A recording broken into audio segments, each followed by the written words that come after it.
Not one team, not two teams, but all 32 teams. I don't know how you could include the Browns in there. The Browns drafted him in the 5th round. I guess you're an idiot when you don't draft a guy earlier who you end up getting. That's ridiculous, of course. It makes you smart. Andrew Berry the GM of the Browns had a very funny comment saying, hey, yeah, we took him because he was no longer valued correctly. He had dropped so far that it made sense to take him. They didn't need a quarterback. They've got 69 quarterbacks in the quarterback's room now. But when you see that sort of arbitrage and you've got a player available to you who is better than his draft slot, and you can sign that player, then you draft the player. Even if you don't need the shortstop or the quarterback, you take the best available player, in theory. That wasn't even the craziest part of this whole Shedeur Sanders weekend. I thought I'd started with Stephen A. Smith, who decided, I guess I could have started with Mel Kiper, but I'd rather start with Stephen A., who decided that for whatever reason, he wanted to invoke the C word. Not the C word that you're not allowed to use because it's such an unpleasant word. I'm talking about the C word that as a team executive is worse than the other C word in some regards because there's a lot of money involved when collusion is on the table. I would like to present you the facts of the case here. Shedeur Sanders, one of the top quarterbacks on the board. Top 2, top 5, top 10, top 20. Doesn't matter. Every team has a separate list of players. 32 teams, 32 draft boards. There is no oversight by the league. You don't submit to the league what your draft board is. You sure as heck fire don't talk to other teams about what your draft board is. You hide it from people as though you've got the nuclear codes. This is not about not signing Barry Bonds or Trevor Bauer, which I also don't believe is actually collusion. I believe it's actually owners who are saying, hey, this isn't worth it. But in the draft, I have never seen in my career anything more secretive than draft boards. And it always made me laugh because we had to spend extra money at the ballpark in order to darken out the rooms where the draft was being done. No food delivery people allowed in or out. No executives allowed in or out. When the owner or I wanted to go into the draft room, there would be like a secret knock.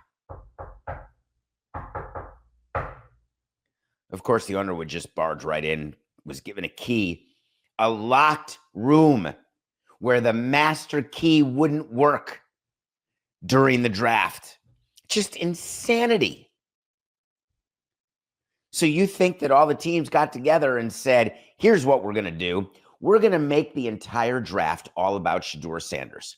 Now, we're going to release the fact that 250 to 500 to 600,000 people attended in Green Bay. We'll release the fact that over 13 million people watched the draft. But the reason why there's so much excitement and the people were watching is because they were waiting to see when Shedeur Sanders was going to be drafted. And if we draft him in the 1st or 2nd round, we're going to lose all the talking points and excitement of hearing Mel Kiper losing his mind or hearing Stephen A. Smith accusing us of collusion. So don't draft him in the 2nd round or 3rd, but go ahead and get him in the 5th.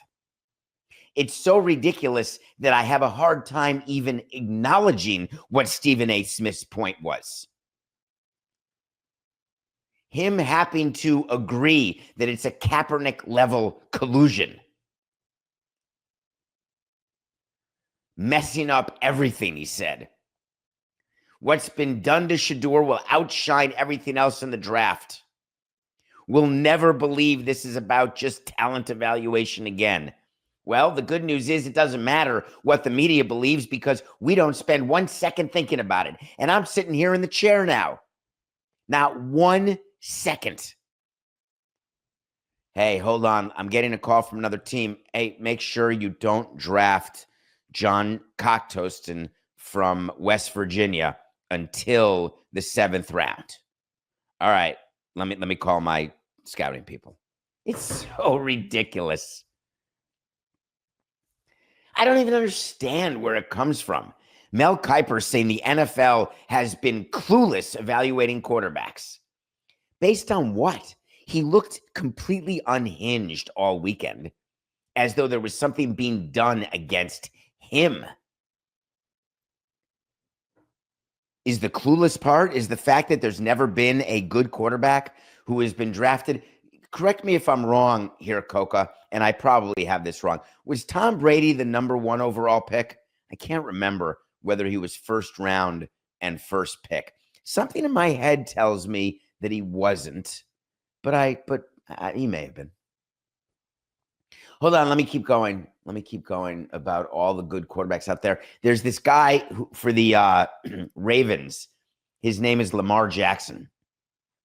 I can't remember where he was drafted, except I think it was 32nd last pick in the first round, which means there were 31 pretty clueless teams. But let me think about it. If there are any other examples, I assume Patrick Mahomes, the Super Bowl winning Patrick Mahomes, and Josh Allen of the I haven't won one yet, but I plan to win one, even though I'm winning in life, quarterback of the Buffalo Bills, they were probably top picks for sure. Do you see where I'm going here? The draft in football, baseball, basketball, it's a very inexact science. And you think that there was some sort of punishment to Shadur because of Deion? Don't you think it's more likely that when he met with teams, he may or may not have acquitted himself well? He may or may not be as actually good as everyone had him. Isn't it more likely that the people who don't do this for a living got it wrong than the people who do it for a living? And boy, it makes me smile. The number of people who don't evaluate talent for a living believe they do because they have a platform, because they're media, because they have a podcast, or because they're an expert. Because they do mock drafts starting now, and I'm not impugning my hard coworkers in our industry because we're giving you the content that you all crave because you want a mock draft for 2026, for crying out loud. I'm going to give you a mock draft of 8th graders and where they're going to go to college. When's it enough? But there's a very big difference between the Jeff Patsons of the world who don't know squat about squat than the people who are actually paid to do it. Even Robert Griffin, former quarterback, he's out. He's going to be the number 2 CFB college football analyst at another network, Fox. He had a comment about Sanders, saying Sanders should not have dropped out of the first 3 rounds of the draft. He dropped out. It's 100% personal. NFL GM scouts in the NFL are trying to teach Deion and Shadur a lesson. Well, Robert, I've worked in front offices for 18 big ones, 18 drafts. The number of times I wanted to teach a lesson to the player by not drafting him because I wanted him, wait for it. Hold on, I've got it. 0. The reason why I'm not interested in teaching the father of a draft pick a lesson, even though there are some fathers who get in the way so much that the player doesn't make it.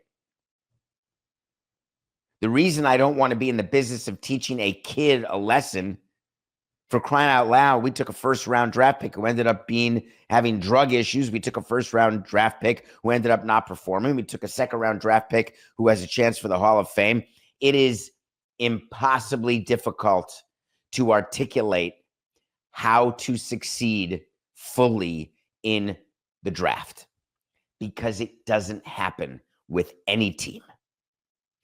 Every team, including your team, all 32 in football, all 30 in baseball, have made mistakes in the draft by taking someone too early who ends up stinking, or by taking someone late who ends up being great, who you say to yourself, my God, how could we not have taken him? Every player has 29 other teams, or 31 in football, who didn't take them once the first round is over.